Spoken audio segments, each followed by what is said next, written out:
Rome once seemed unstoppable. Then one man appeared who made the entire republic fear for its survival. His name was Hannibal Barca, a Carthaginian commander who would become Rome's most dangerous enemy.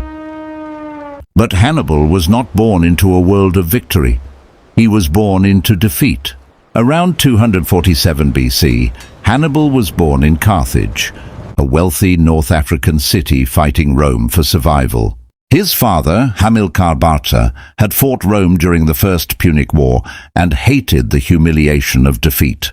Carthage had lost Sicily, paid a crushing indemnity, and watched Rome grow stronger across the Mediterranean. Hannibal grew up knowing one terrifying truth: Rome had defeated his homeland once already. According to ancient tradition, before his father took him to Iberia, he made his young son swear a blood oath: eternal hostility toward Rome. Whether every detail of that oath is true or not, Hannibal's later life made the story unforgettable. He grew up among soldiers, foreign warriors, and the brutal realities of ancient warfare. He learned languages, politics, diplomacy, and geography, not from books alone, but from experience. After his father died and his brother-in-law Hasdrubal was assassinated in 221 BC, the soldiers chose a surprising successor, Hannibal, only 26 years old. Carthage accepted their decision, and suddenly the young commander controlled a powerful army. He didn't waste his opportunity.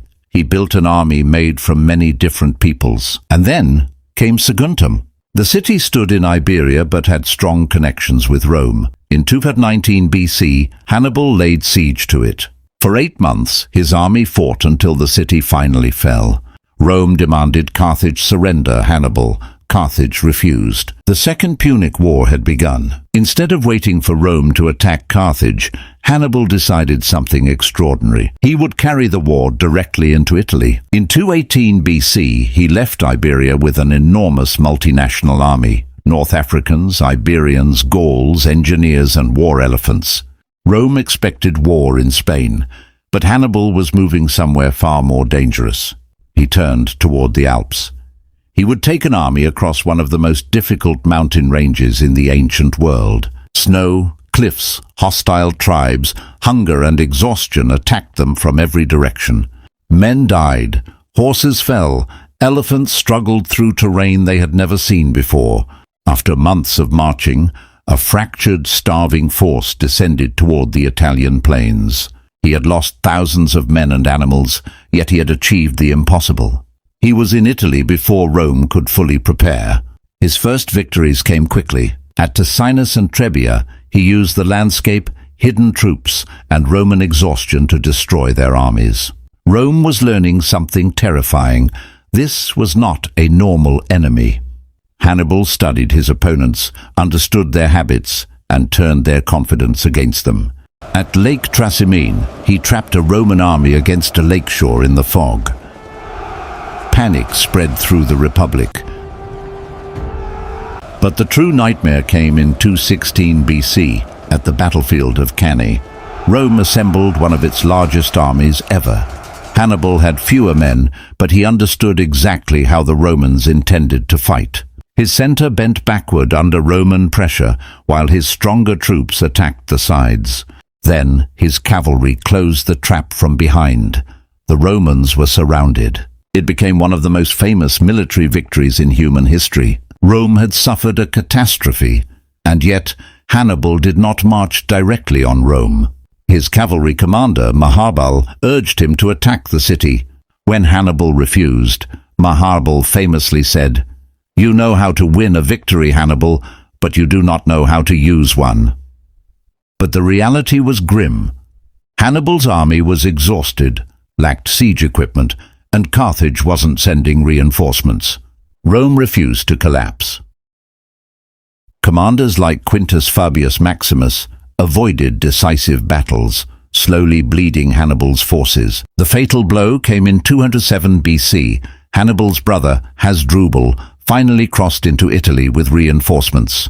But Roman forces intercepted and destroyed him at the Metaurus. According to legend, Hannibal learned of the defeat only when his brother's severed head was thrown into his camp. The man who had once seemed unstoppable was now isolated. Rome had learned how to survive Hannibal. Now they brought the war to his homeland. The brilliant Roman commander Scipio Africanus invaded North Africa, forcing Carthage to recall its greatest general. After years of trying to destroy Rome, Hannibal sailed home to defend Carthage. In 202 BC, at Zama, Hannibal and Scipio finally faced each other. Scipio was not just any Roman, he was a survivor of Trasimene and Cannae. He had survived Hannibal's worst massacres, and he had spent years studying his enemy's methods. When the battle began, Hannibal deployed his terrifying war elephants. But Scipio was ready. He ordered his formations to create empty corridors. The elephants charged harmlessly through the gaps. Then Roman cavalry attacked Hannibal's army from behind. The trap had been turned against the man who perfected it. Hannibal lost. The Second Punic War was over. Hannibal returned home defeated, but his story was not finished. He entered politics, becoming a chief magistrate. He attacked corruption and helped Carthage pay its crushing debts to Rome. But his enemies accused him of secretly preparing for another war. When Rome demanded he be handed over, Hannibal knew what it meant. He would be paraded in chains. So he fled. The warrior who had crossed the Alps became an exile, moving from court to court. He offered kings his experience, but even great kings feared giving too much power to a man whose name terrified Rome. But Rome had not forgotten him. Years later, they were still hunting him. When Roman pressure finally surrounded his last refuge in Bithynia in 183 BC, Hannibal chose his final escape. He took poison rather than allow himself to be captured. The man who had crossed mountains, defeated armies, survived years of war, and escaped powerful kings was finally gone. Hannibal had lost the war, but losing the war did not erase what he had accomplished.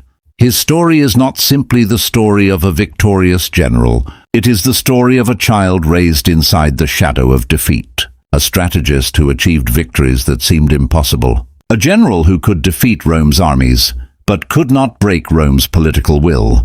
Hannibal wanted to make Rome remember Carthage. Instead, Rome made Hannibal unforgettable. Centuries later, his name still represents one of history's greatest military minds. Because sometimes greatness is not about winning everything. Sometimes it is about becoming so extraordinary that even your enemy cannot forget you. This was Hannibal Barca, the man who crossed the Alps, the general who nearly broke Rome, and the giant whose footsteps history still follows.